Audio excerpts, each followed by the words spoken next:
नमस्कार, बहुत स्वागत है आपका। देव उठनी एकादशी 55 सालों के बाद बना दुर्लभ संयोग।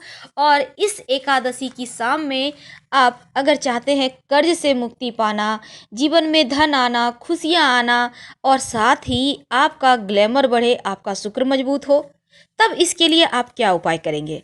इसके पहले आप ये जान लें कि इस दिन आप सिंपल तरीके से आप गृहस्थ कैसे पूजा करें। देखिए, आषाढ़ शुक्ल एकादशी के दिन श्री हरि सोते हैं और कार्तिक शुक्ल एकादशी के दिन जगते हैं। समस्त मांगलिक कार्य इस समय वर्जित हो जाते हैं जब देव सोते हैं, और देव के जागने के बाद मांगलिक कार्य शुरू हो जाते हैं। और इस दिन उपवास रखने का विशेष महत्व है। कहते हैं सब 24 एकादशी में सबसे बड़ी एकादशी देव उठनी एकादशी ही है, और इस दिन व्रत रखने से मोक्ष की प्राप्ति होती है। इस दिन तुलसी जी का विवाह भी कराया जाता है श्री हरि विष्णु के साथ। माना जाता है कि भगवान विष्णु को तुलसी से विवाह अगर आप करवाते हैं तो बहुत ज़्यादा आपके जीवन में खुशियाँ आती है। देखिए, भगवान विष्णु को तुलसी से विवाह करने की वजह से शालिग्राम का रूप लेना पड़ा था, इसलिए तुलसी से शालिग्राम स्वरूप की ही पूजा की जाती है। भगवान विष्णु को तुलसी बहुत प्रिय है, इससे वो बहुत प्रसन्न होते हैं। बाकी किसी चीज़ से उतने प्रसन्न नहीं होते जितने सिर्फ 2 पत्ते तुलसी से होते हैं। तुलसी विवाह अगर आप करवाते हैं या फिर शामिल होते हैं तो वैवाहिक सुख भी बहुत आसानी से मिलता है। और इस दिन अगर आप व्रत रखना चाहते हैं तो निर्जल या फिर सिर्फ लिक्विड डाइट पर व्रत रखें। अगर आप किसी कारणवश नहीं रख पा रहे हैं तो कम से कम एक बेला उपवास रखें और इनका विवाह करवाकर रात में बिना लहसुन प्याज का खाना जरूर खाएं। देखिए, इस दिन चावल और लहसुन प्याज वगैरह तो नहीं ही खाना है, नमक भी नहीं खाना चाहिए। बाकी चीज़ें आप खा सकते हैं। जहाँ तक संभव हो पूरे दिन ओम नमो भगवते वासुदेवाय, ओम नमो भगवते वासुदेवाय जितना ज़्यादा हो इस मंत्र का जप करें, ये बहुत शुभ रहेगा। और इनका पूजा विधान क्या है? सबसे पहले तो आप एक अपने आंगन में एक मंडप बनाएं और मंडप के ठीक बीच में चौक लगाइए और एक पाटे पर भगवान श्री हरि विष्णु को रखें, उनके चरण चिन्ह बनाएं और ढक दें। अब उन्हें गन्ना, सिंघाड़ा, केला, संभव हो तो मूली वगैरह भी अर्पित किया जाता है, वैसे आपकी इच्छा, और कुछ मिठाई जरूर अर्पित कीजिएगा। अब यहाँ पर भगवान के चरण जो आपने बनाए हैं उसको ढक दें और फिर एक घी का बड़ा सा दिया जलाइए। संभव हो तो पूरी रात जलाइए, नहीं तो कम से कम आधा 1 घंटा तो जलना ही चाहिए। फिर उनके चरणों की वहाँ पर पूजा करें।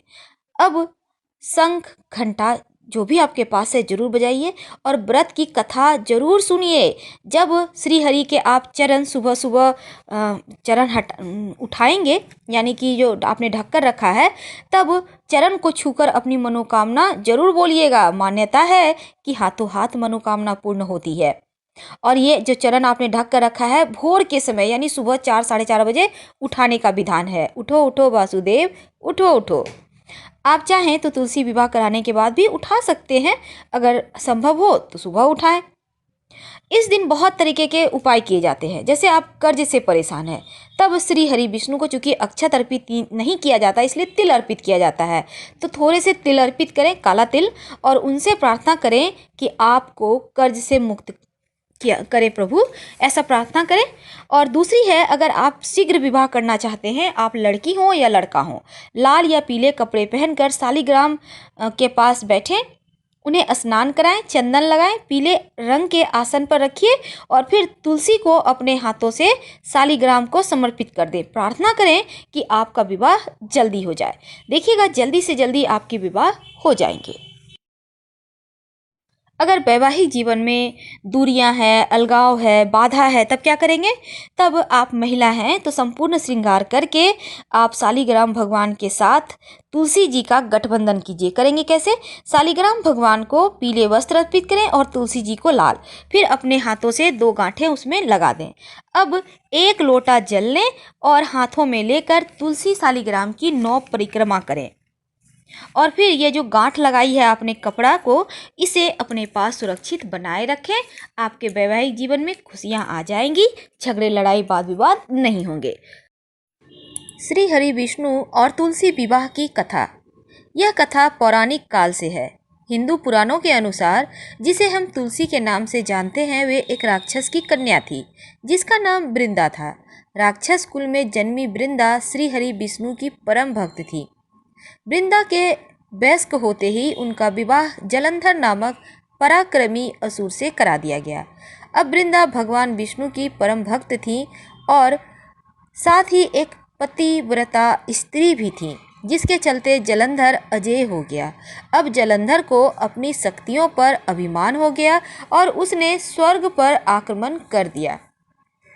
साथ ही देव कन्याओं को अपने अधिकार में ले लिया। इससे क्रोधित होकर सभी देव भगवान श्री हरि विष्णु के शरण में गए और जलंधर के आतंक का अंत करने की प्रार्थना करने लगे। परंतु जलंधर का अंत करने के लिए सबसे पहले उसकी पत्नी वृंदा का सतीत्व भंग करना बहुत जरूरी था, क्योंकि वो बहुत ही पतिव्रता थी।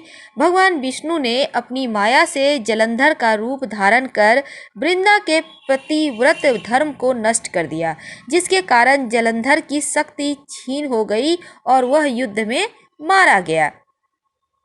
अब वृंदा को श्री हरि का छल का पता चला तो उन्होंने भगवान विष्णु से कहा, हे नाथ, मैंने आजीवन आपकी आराधना की, आपने मेरे साथ ऐसा कृत्य कैसे किया? इस प्रश्न का कोई उत्तर श्री हरि के पास नहीं था। वे शांत खड़े रहे, सुनते रहे। जब वृंदा को अपने प्रश्न का उत्तर नहीं मिला तो उन्होंने भगवान विष्णु से कहा कि आपने मेरे साथ एक पाषाण की तरह व्यवहार किया। मैं आपको श्राप देती हूँ कि आप पाषाण बन जाएं। अब श्राप से भगवान विष्णु पत्थर बन गए। सृष्टि का संतुलन बिगड़ने लगा। देवताओं ने वृंदा से याचना की कि वे अपना श्राप वापस ले लें। देवों की प्रार्थना को स्वीकार कर वृंदा ने अपना श्राप वापस ले लिया, लेकिन भगवान विष्णु वृंदा के साथ हुए छल के कारण लज्जित थे। अतः वृंदा के श्राप को स्वीकार करते हुए उन्होंने अपना एक रूप पत्थर में प्रविष्ट किया, जो शालिग्राम कहलाया। भगवान विष्णु को श्राप मुक्त करने के बाद वृंदा जलंधर के साथ सती हो गई और वृंदा की राख से एक पौधा निकला, जिसे श्री हरि विष्णु ने तुलसी नाम दिया और वरदान दिया कि तुलसी के बिना मैं किसी प्रसाद को ग्रहण नहीं करूंगा। मेरे शालिग्राम रूप से तुलसी का विवाह होगा और कालांतर में लोग इस तिथि को तुलसी विवाह के रूप में मनाएंगे। देवताओं ने वृंदा की मर्यादा और पवित्रता को बनाए रखने के लिए भगवान विष्णु के शालिग्राम रूप का विवाह तुलसी से कराया। इस घटना के उपलक्ष्य में प्रतिवर्ष कार्तिक शुक्ल एकादशी यानी देव प्रबोधिनी एकादशी के दिन तुलसी का विवाह शालिग्राम के साथ कराया जाता है। तुलसी विवाह हिंदू रीति रिवाजों के साथ ही संपन्न होता है, जिसमें मंगलाष्टक के मंत्रों का उच्चारण भी किया जाता है। कहते हैं जिस घर में बेटी नहीं है उनके लिए यह बहुत फलदायी है तुलसी विवाह, और कन्यादान के इतना पुण्य भी मिलता है। वे दंपति जिन्हें सिर्फ बेटा है, वे इस कन्यादान का पुण्य लाभ जरूर कमाएं और जीवन में धन धान्य सब कुछ भर जाए। वैसे तुलसी आपके आंगन की मान है, मर्यादा है, खुशियां है। हर हर महादेव।